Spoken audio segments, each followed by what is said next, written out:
Well, hello Lionhearts, it's your old pal Jordan the Lion and your old pal Breck from Escaping the Mouse. We're out vlogging today and we are working our way to a place called Hubbard, Texas. When I was a kid, my grandfather used to tell me all kinds of useless information about baseball players that were playing when he was a kid and players from even before he was alive. And a lot of those have stuck out in my mind over the years because I'm such a big baseball fan. And we are going to head off to Hubbard, Texas to explore a little bit of one of the greatest to ever play the game. So let's go. Daze with Jordan the Lion begins now.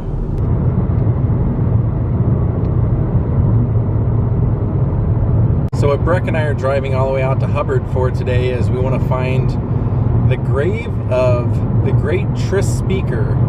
And TRIS speaker is a name that even maybe the most diehard fans don't know much about, but he's considered one of the greatest players to ever play the game. He was actually listed as number 27 on the all-time 100 list.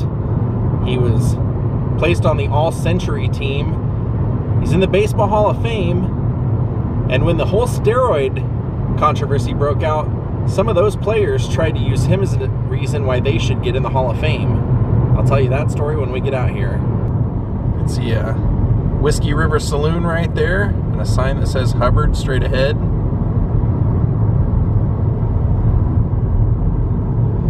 This was not only the town that TRIS speaker is buried in, but this is also the town he was born in. Well, as we enter town, we find the sign for Hubbard and a great picture of TRIS right there. Well, here we are, the quaint little Fairview Cemetery. I believe TRIS is buried right below the flagpole. So let's go visit one of the greats.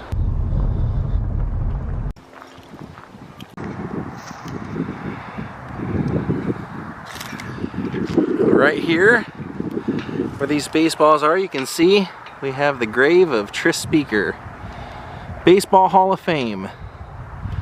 Yep, he was inducted the second year they actually were eligible. The first year was 1936 and he was inducted in 1937. Now, TRIS started here, but he has a crazy story because he wasn't even originally a lefty. He hurt his arm when he was a kid, broke his arm, and ended up having to train himself to use his left arm. And that's why he was left-handed. And he also, when he was playing football in high school, had an accident where he almost had to have his arm amputated. So this guy had a lot going against him early on, but he ended up playing, basically, he got on with, he did 1 year of college, but then he got on with a local Texas League team over in Cleburne. And what's interesting about that is that's where Willie Nelson was born. So he played there, and he had, he was originally a pitcher and wasn't doing so hot, so they switched him over to being an outfielder, and that's where he really excelled. He became, in the league, one of the greatest. They ended up trading him over to Houston, but he was one of the greatest outfielders and center fielders at that time. So what's interesting is, when he started in the major leagues, he started for a team called the Boston Americans. That's right. He actually played 7 games for the Red Sox before their owner changed their name to the Red Sox. So he ended up becoming a superstar for the Red Sox. He took the Red Sox to 2 World Series, and in one of those, Babe Ruth was the pitcher. Now, what's interesting is that he was part of something called the $1 Million Outfield. He was the centerpiece of this, and they used to say that his glove was where triples went to die. He used to play center field literally almost right behind second base. They said, in fact, he oftentimes would be the fielder who picked off the plays from home plate when they were trying to pick off a stealing baseman. he would do that. Now he set a record for the most assists. He actually did set a record for the most unassisted double plays, and it was because he would play so close to the bag. They said even balls that were hit in center field, he was fast enough that he could get to them. So he was just a stellar fielder, a stellar hitter. In fact, for most of his career, he never hit under 300, and his lifetime batting average was 350. During his career, they had one season where Boston, I think it was 1915, they won the World Series, but since TRIS didn't hit his normal average, they tried to drop his salary. And he was originally being paid at that time $15,000 a year. They wanted to drop him down to $9,000, which doesn't sound like a ton now, but if you look at the conversion, it was a $100,000 difference by today's standards. So he fought it, and he said I'm not going to take a cut. I'll take 12, and which is kind of crazy because they won the World Series and he still had a pretty good hitting record that year. So they ended up trading him. They traded him to Cleveland, and this became at the time known as maybe the worst trade in Boston history. A lot of people said, well, what about Babe Ruth getting traded to the Yankees? Well, they said the reason that this was considered worse was because Babe Ruth was a pitcher when they traded him, and he had 4 home runs that season. They didn't know that he was going to be a superstar that he became. TRIS Speaker, at the time that they traded him, he was already considered, maybe tied with Ty Cobb, as the greatest American League player of the time. So this was a huge deal. So he ended up taking, once they traded him to Cleveland, he ended up taking Cleveland to a World Series and won it. Now, he apparently was such a great baseball mind that in 1919, when he was on Cleveland, the manager there had so much respect for TRIS that he would basically let TRIS manage the team from the field. They had signals that they would send each other, and one night the manager misread the signal, took a pitcher out and put in a pitcher that TRIS didn't want in. TRIS didn't want to look like he was undermining the coach, so he didn't do anything, he didn't say anything, and Cleveland ended up losing that night. The manager resigned, and Cleveland made TRIS Speaker the player manager. What a career, huh? Yeah, he ended up having the 5th most hits. He has like 3,500 hits. Pete Rose, of course, has the record.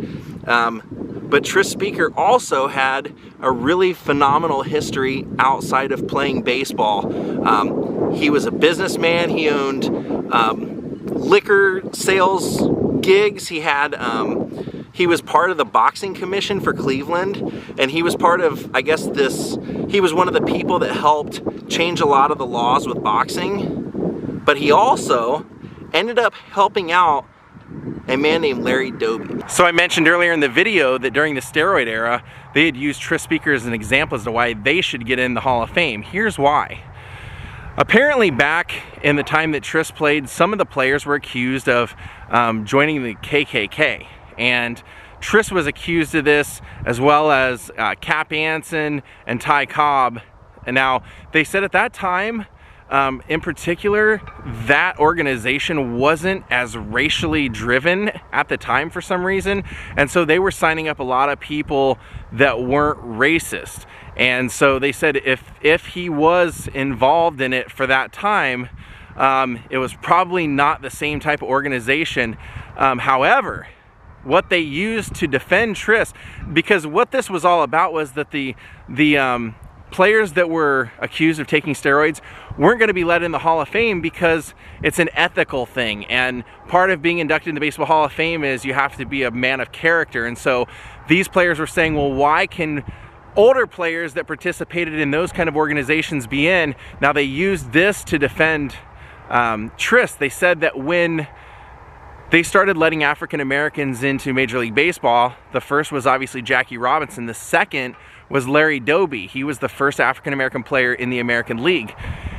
Larry Doby had a special coach assigned to him to help him learn to go from second base to outfield so that he could enter Major League Baseball. TRIS Speaker was his coach. TRIS Speaker spent hours and hours working with Larry Doby as a confidant, a friend, and basically an elder statesman in baseball. So they said that there was a lot of evidence to Tris's account that he was not a racist, and so he's never been thrown out of the Baseball Hall of Fame, neither has Ty Cobb. Now Tris was, I mentioned, the player manager for Cleveland. He ended up getting asked to resign, he and Ty Cobb both, because of the 1926 World Series.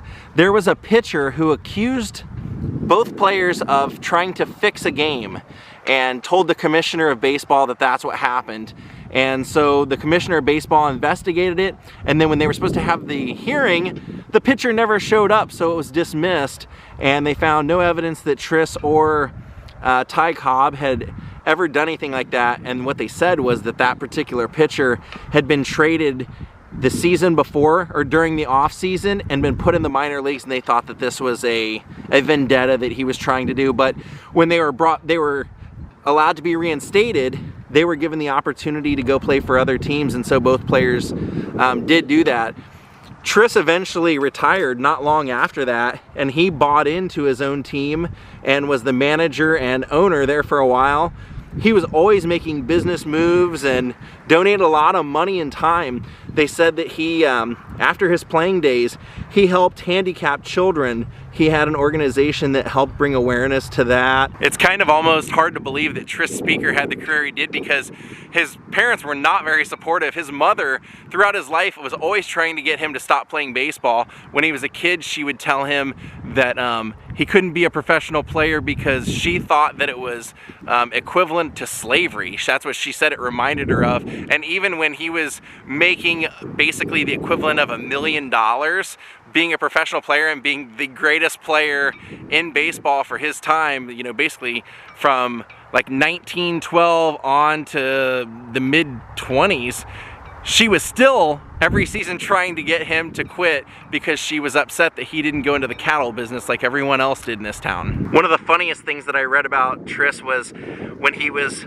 first over in Boston, one season they ended up trading him away to a Southern League team because they needed a place to have their spring training, so they traded Tris in place of that, and then after spring training, Boston repurchased his contract.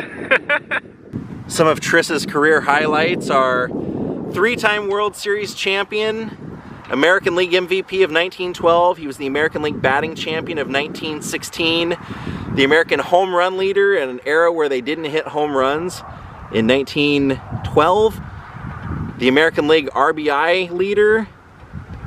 He's on the Baseball Hall of Fame and is in that famous photo when they got everybody together for the first 4 classes that had been inducted, and they brought Babe Ruth and Honus Wagner and Ty Cobb and Cy Young, all those guys together in 1939. He was in that photo. Thanks to my grandpa for telling me about guys like this, and the name's always sticking out in my head.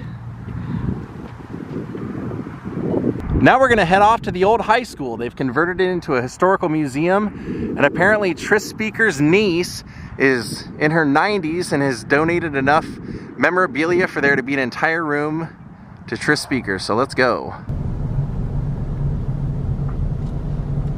So now we've made it over to the historic Hubbard High School Museum where they have the TRIS Speaker collection. But Tris didn't go here, even though this is a retired school, because this is a youngin'. This was built in 1914. Tris was here long before that. Wow. Here it is. The curator here was telling us that Tris's great niece is a school teacher here in town, so all of this is, like I mentioned, it's all donated by her, and they maintain it all here. In this case, you can see a photo signed by Babe Ruth and Ty Cobb, and then Tris's bat back here, his Louisville Slugger.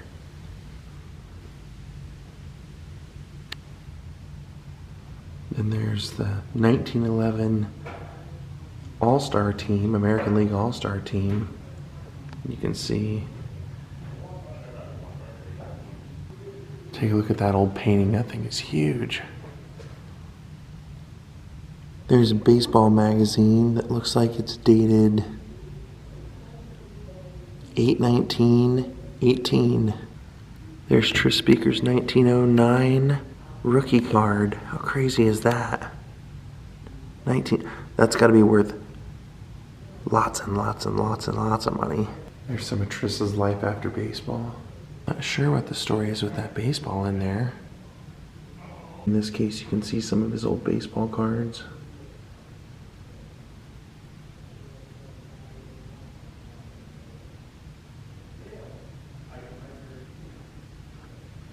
There's a couple more of TRIS's old cards. And even back here.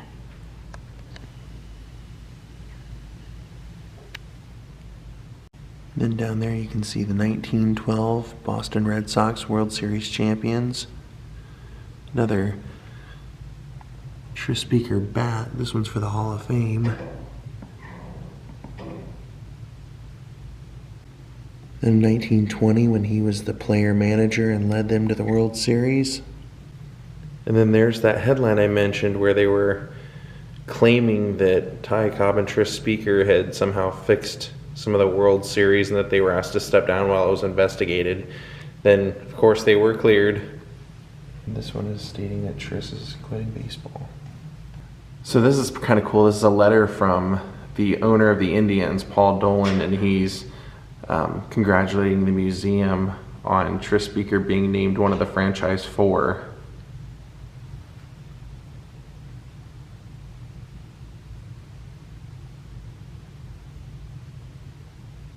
And there's the little franchise 4 award, being one of the greatest Indians of all time. And this is when TRIS was with the Boston Americans. Pretty cool collection they have here.